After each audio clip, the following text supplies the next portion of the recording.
मित्रांनो नमस्कार. अगदी काही तासांवरती आता तुमचे पेपर आलेले आहेत. सो म्हटलं त्याआधी भेटून जरा एक छोटासा कानमंत्र द्यावा. परीक्षा हॉलमध्ये तुम्ही ह्या काही 3 चुका आहेत ज्या टाळल्या पाहिजे. या चुका तुमचे मार्क खाऊ शकतात, तुमची त्यावेळेची मानसिक स्थिती बिघडवू शकतात. सो कृपया त्यांच्याकडे लक्ष द्या. माझ्या काही वर्षांच्या एक्सपिरियन्सने तुम्हाला मी ही गोष्ट समोर मांडतोय. वेळ न दवडता त्या गोष्टींकडे जातो. सगळ्यात पहिली आणि महत्त्वाची चूक जी तुम्ही लोक करतात ती म्हणजे OMR नीट न भरणं. खूप केअरफुली या गोष्टीकडे बघा. 2 प्रकार असतात याच्यामध्ये, ऑप्टिकल मार्क रीडर आणि ऑप्टिकल कॅरेक्टर रीडर. OCR आणि OMR यांचं एकत्रीकरण म्हणजे आपली OMR आहे. हे जे तुम्ही इथे नाव लिहित असतात ना या चौकामध्ये, हे कॅरेक्टर मोजत असतात. तिथे तुमचं जेव्हा तुम्ही नाव लिहिता तेव्हा, जसं माझं नाव सौरभ आहे, SAURAVH, तेव्हा एक मशीन असतं, ते नाव नाव बघत असतं तुमचं आणि ते तुम्हाला ओळखत असतं. ते खूप केअरफुली ते नाव तिथे तुम्ही लिहिलं पाहिजे, त्याच्यात चुकी नाही झाली पाहिजे. कारण हे सगळं कम्प्युटराइज पद्धतीनं तुमची OMR चेक होत असते, तुमचं रिप्रेझेंटेशन तुमची OMR करत असते. जर OMR चुकली तर तुमचे मार्क, तुमची केलेली मेहनत वाया गेली म्हणून समजा. सो सगळ्यात पहिली आणि महत्त्वाची गोष्ट ही OMR खूप व्यवस्थित पद्धतीनं भरा. याच्यामध्ये कोणतीही चुकी करू नका. एकापेक्षा जास्त एकाच लाईनमध्ये गोल काळे करू नका. चुकीच्या पद्धतीनं गोल काळे करू नका. खूप जपा तिला, कारण दुसरी OMR भेटणार नाही. काही महाशय जाताना ब्लेड सोबत घेऊन जातात. चुकी झालीच तर मग मी ते खोडेल तिथे आणि ते ब्लेडने ते अख्खीच्या अख्खी ती नाही. तसं चुकी ती करू नका मित्रांनो. द रिझन इज की एकदा जर OMR खराब झाली तर तुम्हाला दुसरी OMR भेटत नाही. हे नीट लक्षात घ्या. पेन तुमच्यासाठी तो लिक्विफ्लो नावाचा तुम्ही पेन वापरतात, त्याची इंक जाड आहे हे लक्षात घ्या. तो तुम्ही खाली ठेवला तरी तो जास्त पसरतो. जपून तो पेन वापरा आणि जपून ते तुम्ही नाव तुमचं त्याच्यावरती लिहा आणि गोल जपून काळे करा. तिथे जे कोणते सेट तुम्हाला दिले गेलेले आहेत त्याच्यात जपून सगळे काही माहिती भरा. त्याच्यात चूक होणार नाही याची त्यावेळेला काळजी घ्या. ती OMR शीट भरत असताना कोणाशी बोलू नका, तुमचं लक्ष विचलित होऊ देऊ नका. परीक्षेला साधारण काही काळ आधी तुम्हाला मध्ये जाण्याची अनुमती दिली जात असते. त्यावेळामध्ये तुम्हाला हे सगळंच्या सगळं वरचं काम म्हणजे परीक्षेवरती नाव टाकणं, तुमचं स्वतःचं नाव टाकणं, त्याच्यानंतर तुम्हाला कोणता सेट भेटलेला, एक्झाम सेंटर, सगळ्या गोष्टी तुम्हाला भरायला तिथे वेळ दिला जात असतो. दुसरं आणि खूप महत्त्वाचं, ऑप्शनचे गोल काळे करत असताना काळजी घ्या. हे बघा, करेक्ट मेथड ही आहे 1 नंबर मी जिथे देतोय ना, ती करेक्ट मेथड आहे गोल काळे करण्याची. अशा पद्धतीनेच गोल काळे झाले पाहिजे. हे अशा पद्धतीनं गोल काळे करू नका, ही चुकीची मेथड आहे. आणि आता एकापेक्षा जास्त जर तुम्ही गोल काळे करत असाल तर तुमचे निगेटिव्ह मध्ये मार्क पकडले जातात. सो काळजी घ्या, एकापेक्षा जास्त गोल निगेटिव्ह होणार नाही याकडे लक्ष द्या. आधी काय व्हायचं, जर तुम्ही एकापेक्षा जास्त गोल काळे केले ना तर तुमचा मार्क बाद केला जायचा, म्हणजे तो प्रश्न बाधून जायचा, ते उत्तर तुमचं बाधून जायचं. पण आता तसं नाही आहे. आता त्याला निगेटिव्ह कन्सिडर केलं जात आहे. म्हणजे जर तुम्ही ते चुकवलं तर तुमचं निगेटिव्ह होणार आहे. काल परवाच मला एका क्लासमध्ये माझ्या विद्यार्थ्यांना सांगितलं की मी सर घाईमध्ये शेवटचे 4 प्रश्न चुकीचेच गोल करून टाकले, 1चा 2 आणि 2चा 3. असं करू नका. तुम्हाला वेळ कमी भेटतोय ना, मग त्या काळामध्ये तुम्ही एवढा अभ्यास केलेला आहे, ते 2-4 प्रश्न म्हणजे तुम्हाला हजारो विद्यार्थी तुम्ही पाठीमागे होऊन जाल, हजारो विद्यार्थ्यांच्या.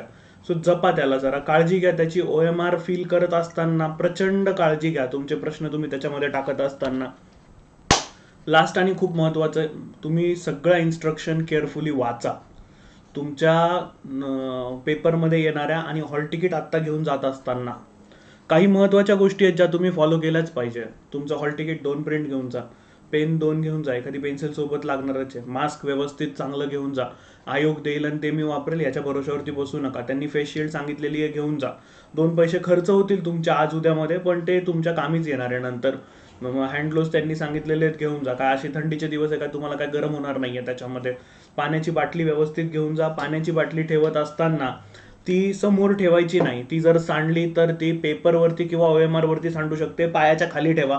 जरा वेळ ते पायाच्या खाली बाटली राहिल्यानं काय लई पाप लागून जाणार नाहीये तुम्हाला. बरेच महाशय असे असतात की ते तिथे वरतीच ठेवतात, ती बाटली टेन्शन मध्ये कोसळते, त्या OMR वरती झालंच नुकसान सगळं. ती चुकी करू नका. शांततेत तिथे ते पेपर नीट सोडवायला तुम्ही तिथे बसलेले आहात हे विसरू नका. तुमची मेहनत आहे 1-1.5 वर्षाची, त्या 1-1.5-2 तासामध्ये तुम्हाला ती मेहनत तुमच्या पेपरवरती उतरवायची आहे. सो तिथे कोणतीही चुकी होणार नाही याची नीट काळजी घ्या. पुढलं आणि महत्वाचं, पेपर तुमचे सुरू आहेत, स्वतःला जपा. पेपरच्या स्पेशली दिवशी तुम्ही कोणाशीही भांडण तंटा करू नका. अगदी एक्झाम हॉलमध्ये सुद्धा कोणी तुम्हाला, तुमचे तिथे आलेले शिक्षक जर ओरडले, तू हे का करतोय ते का करतोय, सॉरी म्हणा, तिथे काही बिघडत नाहीये. 1-1.5 तास तुमची मेंटॅलिटी बिघडेल ह्याच्याविषयी बिलकुल काही करू नका. शांत राहा तिथे, कारण तुम्ही 1-1.5 वर्ष या परीक्षेची वाट बघितलेली आहे, छान अभ्यास केलेला आहे. शेवटच्या काही मिनिटांमध्ये, तासांमध्ये काही चुका करू नका. परीक्षा केंद्रांवरती वेळेवरती पोहोचा. 10 मिनिटं आधी गेलो तरी चालतंय, हा ॲटिट्यूड बाळगू नका. तासभर आधी तिथे जाऊन बसा, काही फरक नाही पडत आहे. कोविडच्या गाईडलाईन फॉलो करा. तासभर आधी जाऊन बसायचं म्हणजे सगळ्यांशी बोलत सुटायचं लाईनीत, असं नाहीये. मग येताना सोबत दुखणं घेऊन याल, तर ही चुकी करू नका. कोविडच्या गाईडलाईन पाळा, सुरक्षित अंतर ठेवा एकमेकांमध्ये, हँड सॅनिटायझर प्रॉपरली वापरा. जमलंच तर तिथे कोणत्याही पब्लिक टॉयलेट्सचे वापर करू नका, त्याच्यातनं स्प्रेड खूप जास्त होत असतो. हे मी तुमचा भाऊ म्हणून तुम्हाला सांगतोय, कृपया या गोष्टीकडे लक्ष द्या. हे एवढं इन डेप्थ मध्ये कोणी जाऊन तुम्हाला सांगणार नाहीये. मी सांगतोय द रिझन इज तुम्ही सेफ असावेत असंच मला वाटतंय. नेक्स्ट आणि खूप महत्वाचं, जे मला तुम्हाला सगळ्यांना सांगावंसं वाटेल, परीक्षा हॉलमध्ये स्वतःला सांभाळा. तिथे तुम्हाला जास्तीत जास्त प्रश्न अटेम्प्ट करता येईल ह्याच्याकडे लक्ष द्या.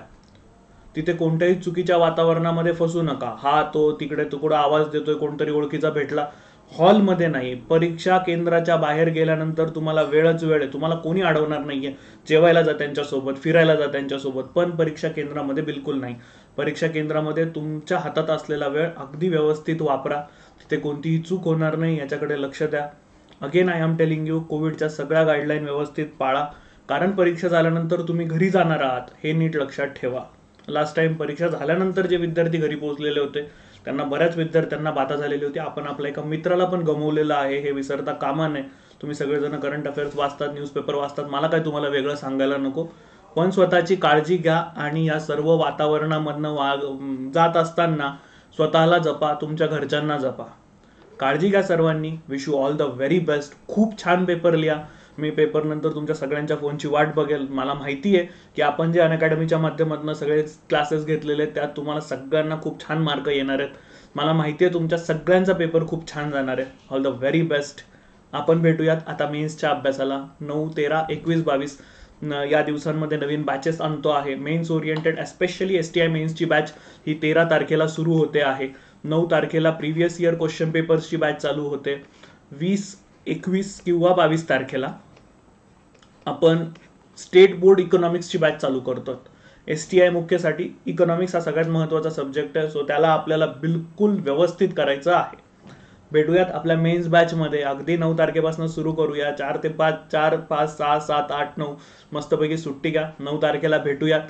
काळजी घ्या सगळ्यांनी. जय हिंद, जय महाराष्ट्र.